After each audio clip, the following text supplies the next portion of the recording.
बतावा तब अभी इनकर माई के लायक क्या लगा ना अभी उठवा न कैले कहा से हम का करब अकेला वो बूढ़ पुरानी आदमी कहीं घिर गई नहीं घर खेत वोत में नटवा सरवा फेल होगा चला थी बाबा से कहा कि नटवा फेल होगा बाबा बाबा अरे की बाबा बात ही बाबा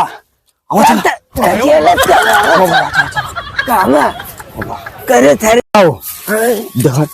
नटवा फेल होगा ना के नटवा फेल होगा ना भाग चल 10 सही में हाँ अरे बाबा बाबा बाबा ए नटवा नटवा रे नटवा ए थारे नटवा ना सुना था बोला तो ये मार सवा सर कह के तो कि हम अपन किटनी गुर्दा बेच के पढ़ाऊले तू सारे फेल कैसे भैले रे सर तुमने कहत रहना कि हमके 2 लाख का फोन चाहिए